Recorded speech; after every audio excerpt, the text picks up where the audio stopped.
Trump విధించిన సుంకాలకు సంబంధించిన news ని ఇప్పుడు మీరు చూస్తున్నారు. మొన్న పాకిస్తాన్తో యుద్ధం జరుగుతున్న సమయంలో కూడా ట్రంప్ పాకిస్తాన్ వైఖరిని ప్రదర్శించినట్టుగానే మనకి కనిపించింది. ఆ తర్వాత సుంకాల విషయంలో ప్రపంచ దేశాలకు షాక్ ఇస్తాను అని అన్నాడు. 100% సుంకాలు విధించే దిశగా కూడా ముందుకు వెళ్ళాడు. చైనా అమెరికా మధ్య అప్పట్లో ట్రేడ్ వార్ జరిగింది.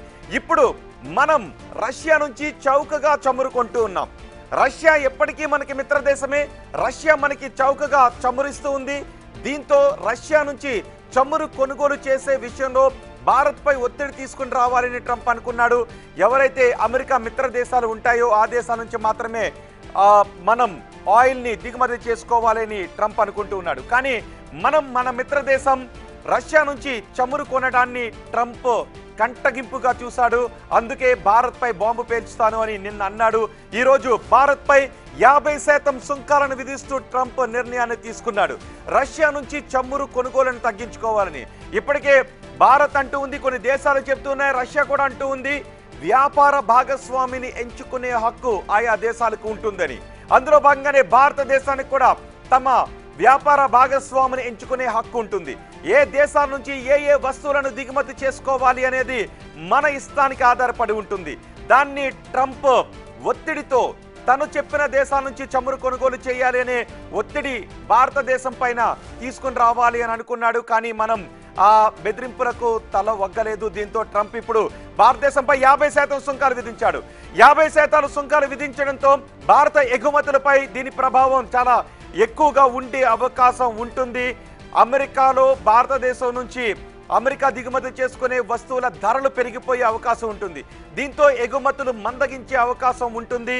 కాబట్టి ఈ ప్రభావం ఎక్కువగానే ఉంటుందని అనుకుంటున్నారు. ఇప్పటికే మనం చూసాం H1B వీసాల విషయంలో కావచ్చు, లేదు భారతదేశం నుంచి సాంకేతిక నిపుణులకు ఉద్యోగాలు ఇచ్చే విషయంలో కావచ్చు, అమెరికా కంపెనీలను ట్రంప్ బెదిరిస్తూ వచ్చాడు. ఇప్పుడు ట్రంప్ భారతదేశంపై అక్కసును వెళ్ళగెక్కాడు. భారత్ పై 50% సుంకాలను విధిస్తూ ట్రంప్ నిర్ణయాన్ని తీసుకున్నాడు.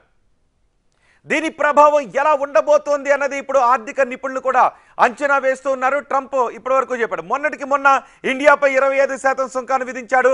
అది మర్చిపోకముందే మళ్ళీ ఇండియాకు షాక్ ఇవ్వడానికి రెడీ అయిపోయాడు ట్రంప్. అమెరికా ప్రెసిడెంట్ ట్రంప్ ఊహించని షాకులు ఇస్తూ ఉన్నాడు. ఇప్పుడు 50% సుంకాలు విధించడంతో దీని ప్రభావం ఎలా ఉంటుంది అనే విషయంపై ఆలోచనలు కూడా చేస్తున్నారు. రష్యా నుంచి దీనికి అంతటికీ కారణం ఏంటి అంటే రష్యా నుంచి మనం ఆయిల్ దిగుమతి చేసుకోకూడదు అని. మనం ఆయుధాలు దిగుమతి చేసుకునే విషయంలో కూడా నిజానికి రష్యా మనకి మనం S-400 రష్యా నుంచి కొనుగోలు చేసాం. కొన్ని యుద్ధ విమానాలు రష్యా నుంచి కొనుగోలు చేసాం. రష్యా నుంచి S-400 కొనుగోలు చేసే విషయంలో కూడా ట్రంప్ అప్పుడు మెలికి పెట్టాలనుకున్నాడు. తమ దేశం నుంచి ఆయుధాలు కొనుగోలు చేసుకోవాలని అనుకున్నాడు. కానీ ఏ దేశం నుంచి ఆయుధాలు కొనుగోలు చేయాలో మా ఇష్టం అంటూ మనం చెప్పి మన రష్యా నుంచి ఆయుధాలు కొన్నాం. ఇప్పుడు మనం ఒక్కొక్క దేశం నుంచి ఆయుధాలు ఎగుమతి చేసుకునే దేశాల్లో ఒక్కొక్క దేశం నుంచి కొంత పర్సంటేజ్లో మనం ఆయిల్ను కొంటూ ఉన్నాం. అందులో మనం రష్యా నుంచి కూడా ఆయిల్ దిగుమతి చేసుకుంటూ ఉన్నాం. అలాగే ఇరాన్ నుంచి కూడా ఆయిల్ దిగుమతి చేసుకుంటే ఇరాన్ కూడా మనకి చౌకగా ఆయిల్ను సప్లై చేయడానికి సిద్ధంగా ఉంటే ఇరాన్ నుంచి ఆయిల్ను కొనుగోలు చేయొద్దు, ఇరాన్ నుంచి ఆయిల్ కొనుగోలు చేసి ఆంక్షలు విధిస్తామంటూ ట్రంప్ బెదిరింపులకు దిగాడు. ఇప్పుడు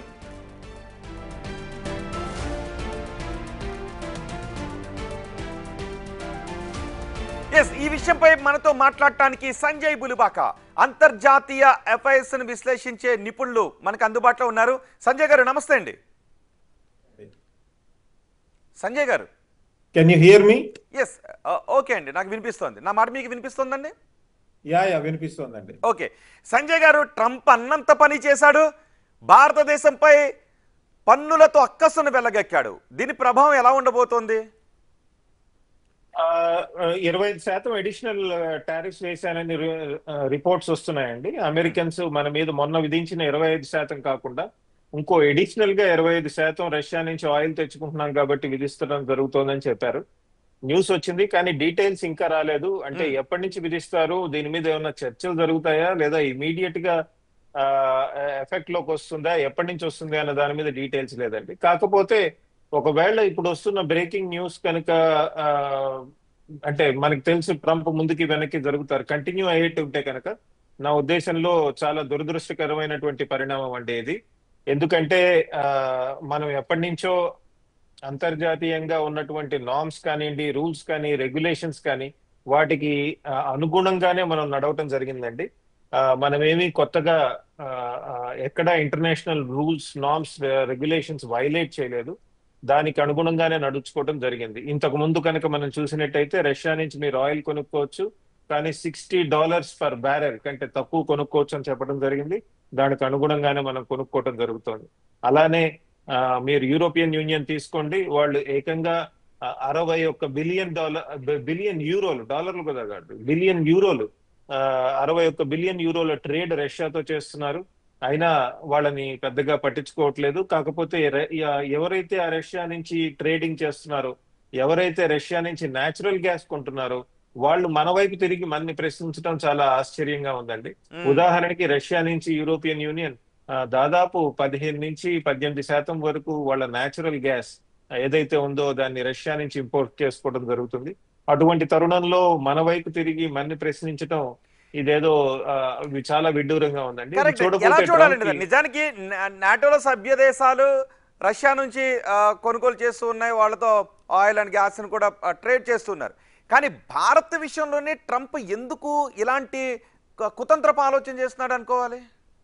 భారత్ విషయంలోనే కాదండి, వేరే దేశాల విషయంలో కూడా ఆయన ఇలానే కఠినంగా వ్యవహరిస్తున్నారు. ఉదాహరణకి అసలు కెనడా దేశమే కాదు మాదన్నాడు. దాని పేరేంటి, గ్రీన్లాండ్ ని తీసుకుంటా అన్నాడు. మొన్నటికి మొన్న చైనాతో కనుక చూసుకుంటే ఈ రోజుకి చైనా మీద 50% సుంకాలు విధించడం జరిగింది. అలానే యూరోపియన్ యూనియన్ కి అమెరికాకి ట్రేడ్ అగ్రిమెంట్ జరిగిందని చెప్పారు. ఆ ట్రేడ్ అగ్రిమెంట్ కనుక చూసినట్టయితే ఆ అమెరికా నుంచి వస్తున్న వస్తువుల మీద యూరోపియన్ యూనియన్ లో 0% టారిఫ్ పన్ను విధించడం జరుగుతుంది, సుంకాలు. అదే కనుక యూరోపియన్ యూనియన్ గూడ్స్ కనుక అమెరికాకి వెళ్తే 15% సుంకాలు విధించడం జరుగుతుందని అందులో చెప్పడం జరిగింది. అటువంటి అగ్రిమెంట్ ఒప్పుకున్న తర్వాత కూడా వీళ్ళిద్దరి మధ్య విభేదాలు ఉన్నాయి. ఉదాహరణకి మేము ఇన్వెస్ట్మెంట్స్ అంత పెద్ద ఎత్తున చేస్తామని యూరోపియన్ యూనియన్ వాళ్ళు చెప్పట్లేదు, కానీ అమెరికన్ ప్రెసిడెంట్ ఏమంటున్నారంటే వాళ్ళు ఇన్వెస్ట్మెంట్స్ కూడా ప్రామిస్ చేశారని చెప్పడం జరుగుతుంది. నా ఉద్దేశంలో డొనాల్డ్ ట్రంప్ మన మీద పెద్ద ఎత్తున ఒత్తిడి తెస్తున్నారు. ముఖ్యంగా అగ్రికల్చరల్ సెక్టర్ ఏదైతే ఉందో దాన్ని ఓపెన్ చేసి అమెరికన్ నుంచి అగ్రికల్చరల్ గూడ్స్ ని ఇంపోర్ట్ చేయాల్సిన అవసరం ఎంతైనా ఉంది అని ఆయన ఎప్పటి నుంచో వాదించడం జరుగుతుంది. మన వాళ్ళు దానికి ఒప్పుకోవట్లేదు. వీళ్ళని ఎలాగో అలా మెడలు బట్టి ఉంచాలి అని ఆయన ట్రై చేస్తున్నట్టున్నారు. అది సాధ్యం కాదండి. ఎందుకంటే మన దేశంలో కనుక మనం అగ్రికల్చరల్ ఇంపోర్ట్స్ అలౌ చేస్తాం మొదలెడితే అది కష్టం అవుతుంది. అంటే క్యాలిబరేటెడ్ గా అగ్రికల్చరల్ ఇంపోర్ట్స్ మనం కొన్ని చేయొచ్చు. ఈ దేశంలో పండని కొన్ని అగ్రికల్చరల్ ప్రోడక్ట్స్ కానివ్వండి, ఫ్రెష్ ఫ్రూట్స్ కానివ్వండి, ఇలాంటివి చేసుకోవచ్చు. కాకపోతే ట్రంప్ వైఖరి తర్వాత, అంటే ఇంత కఠిన వైఖరి తర్వాత అగ్రికల్చరల్ ఇంపోర్ట్స్ అంటే వ్యవసాయ రంగానికి సంబంధించినటువంటి ఏమన్నా ఇక్కడ పండనివి అక్కడ పండేవి, లేదా డైరీలో హై అండ్ చీజ్ ఇలాంటివి ఏమన్నా తీసుకురావాలన్నా చాలా కష్టం అవుతుంది. ఎందుకంటే డొనాల్డ్ ట్రంపే తన సొంత చర్యలతో అటువంటి నెగోసియేషన్ ని చాలా కఠినం చేసేసారు. చాలా డిఫికల్ట్ అయిపోతుంది ఇప్పుడు. ఇది చాలా ఇప్పుడు మన చాలా ముందున్న ఆప్షన్స్ ఏంటి? దీని ప్రభావం ఎగుమతులపై పడే అవకాశం ఉంటుంది. మన దేశం నుంచి వాళ్ళు దిగుమతి చేసుకునే వస్తువుల ధరలు అక్కడ పెరిగిపోతాయి, తద్వారా ఎగుమతులపై ప్రభావం చూపిస్తుంది. సో ఇప్పుడు మన ముందున్న ఆప్షన్ ఏంటి? మనకి ఒకటి చాలా విడ్డూరంగా అనిపించవచ్చు. మనం వెంటనే భావోద్వేగంతో చాలా కోపంగా ప్రతిస్పందించకూడదండి. ఆచితూచి వ్యవహరించాలి. ఎందుకంటే చాలా మంది పెద్ద ఎత్తున భారతీయ సంతతికి చెందిన వారు అక్కడ ఉన్నారు. వాళ్ళ ద్వారా మనం ఏమన్నా లాబింగ్ చేయొచ్చా? వాళ్ళ ద్వారా మనకున్న కష్టాలు, ఇలా ఇంపోర్ట్స్ చేయటంలో వచ్చే కష్టాలు ఏమన్నా మనం వాళ్ళకి చెప్పడం జరుగుతుందా? అలాంటివి ఏమన్నా చేయొచ్చా? అది ఒకటి ఎగ్జామిన్ చేయాల్సి ఉంటుందండి. అంటే ట్రంప్ నిజానికి అలా వినే మనిషి అనుకోవచ్చా? నిజానికి ఇది ఒక్క విషయమే కాదు, భారత్ పై మొదటి నుంచి విషయం కక్కుతూనే ఉన్నాడు. ఏమంటున్నాడు? మేము భారత్ పై తక్కువ సుంకాలు వేస్తుంటే మాపై భారత్ ఎక్కువ సుంకాలు వేస్తుంది అని గతంలో కూడా ప్రపంచం అంతా కూడా మేము ఇలాంటి సుంకాలు విధిస్తా ఉన్నప్పుడు కూడా మన గురించి మాట్లాడాడు. యుద్ధ S-400 కొనుగోలు చేసేటప్పుడు కూడా మనపై అప్పట్లో ఒత్తిడి తెచ్చే ప్రయత్నం చేశాడు. H-1B వీసాల విషయంలోనే అలాగే ఉన్నాడు. ఇక్కడ సాంకేతిక నిపుణులకు ఉద్యోగాలు ఇచ్చే విషయంలో అక్కడ కంపెనీలను బెదిరించాడు. ఒక్కటి కాదు ట్రంప్ భారత్ వ్యతిరేక నిర్ణయాలు తీసుకోవటం. పలు అంశాల మీద ఆయన చాలా కఠినంగా వ్యవహరించడం జరుగుతుందండి. కాకపోతే మనము మనకున్న ఆర్థికంగా వాళ్ళతో ముడిపడి ఉంది కాబట్టి మన సాఫ్ట్వేర్ రంగం తీసుకోండి, లేదా మన సర్వీస్ సెక్టర్ తీసుకోండి, ఓవరాల్ టెక్నాలజీ రంగం తీసుకోండి, ఇవన్నీ పెద్ద ఎత్తున ముడిపడి ఉన్నాయి అమెరికాతో. సో మనము ట్రంప్ లాగా వ్యవహరించకూడదు. ఎందుకంటే మనకి మన పిల్లల ఉద్యోగాలు కానివ్వండి, లేదా మన వాళ్ళు ఎక్స్పోర్ట్స్ చేసే విషయాలు కానివ్వండి, ఇవన్నీ కూడా చాలా ఇంపార్టెంట్. ఆ మనం చాలా గట్టిగా నిలబడటం వేరు, అరవటం వేరండి. నా ఉద్దేశంలో మన ప్రభుత్వాలు కేవలం కేంద్ర ప్రభుత్వమే కాదు, రాష్ట్ర ప్రభుత్వాలు ఇవన్నీ కూడా చాలా హుందాగా వ్యవహరిస్తున్నాయి. ఇదే పద్ధతి మెయింటైన్ చేయాలి, కానీ గట్టిగా నిలబడాలి, గట్టిగా వాదించాలి, మన అవసరాలే లేదా మన ఇంట్రెస్ట్ కోసం గట్టిగా పోరాడాలి.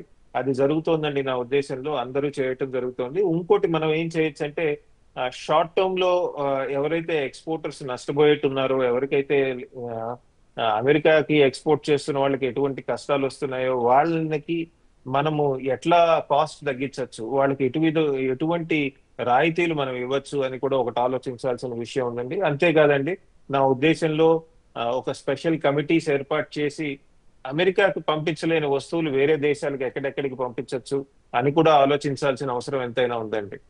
అటు పెద్ద పెద్ద ఇండస్ట్రీ అసోసియేషన్స్ ఉన్నాయి కదండి, అటు ఫికీ తీసుకోండి, సిఐఐ తీసుకోండి, చేంబర్ ఆఫ్ కామర్స్, ఇలాంటివి చాలా ఉన్నాయి. వాళ్ళందరితో కలిసి అధికారులు కూర్చుని వేరే వేరే దేశాలకి అమెరికాకు పంపించలేని గూడ్స్ మనం వేరే దేశాలకి త్వరితగతిన ఎక్స్పోర్ట్ డైవర్షన్ అంటాం కదా, అది ఎట్లా చేయొచ్చు అని కూడా ఆలోచించాల్సిన అవసరం ఉందండి. నా ఉద్దేశంలో ట్రంప్ వ్యక్తిత్వం ఏంటంటే, ఆయనకు కొత్త ఇష్యూ వస్తే ఈ ఇష్యూ వచ్చి మళ్ళీ వదిలేసి అటు వెళ్ళిపోతారు. సో అది వెయిట్ చేయాల్సిన అవసరం ఉంది. అంతేకాదు, మనకి కావాల్సిన అంటే వదిలేసి వెళ్ళిపోతాడా, లేదంటే దీన్ని వెనక్కి తీసుకుంటాడా? వెనక్కి తీసుకోకపోతే ఎఫెక్ట్ చాలా ఎక్కువగానే ఉంటుంది కదా. వెనక్కి తీసుకోకపోతే ఇబ్బందిగానే ఉంటుందండి. కాకపోతే మనం ఈ ట్రంప్ ఇప్పుడే ఉండడండి, అంటే ఇంకా 4 సంవత్సరాలు ఉంటాడు ఆయన. ఇంకా ఫస్ట్ ఇయర్ లోనే ఉన్నాం, ఫస్ట్ ఇయర్ లో ఫస్ట్ ఫ్యూ మంత్స్ లోనే ఉన్నాం మనం. సో కాబట్టి మనం చాలా గట్టిగా వ్యవహరించాల్సిన అవసరం ఉంది. నేను ఇందాక చెప్పినట్టు మనం ఎక్స్పోర్ట్ డైవర్షన్ ఎలా చేయాలి, వేరే దేశాలకు ఎలా పంపించాలి, ట్రంప్ తో మాట్లాడేప్పుడు మన వైఖరి ఎలా ఉండాలి, ఇవన్నీ కూడా మనం ప్లాన్ చేసుకోవాల్సిన అవసరం ఎంతైనా ఉందండి.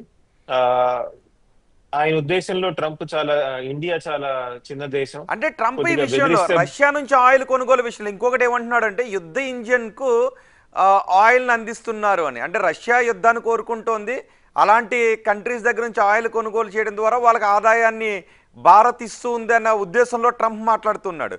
సో ఆయిల్ కొనుగోలు విషయంలో మనం తగ్గకపోతే సుంకాల విషయంలో ట్రంప్ తగ్గుతాడా? మనం కూడా ప్రతీకార సుంకాలు ఏమన్నా వేసే అవకాశం ఉంటుందా?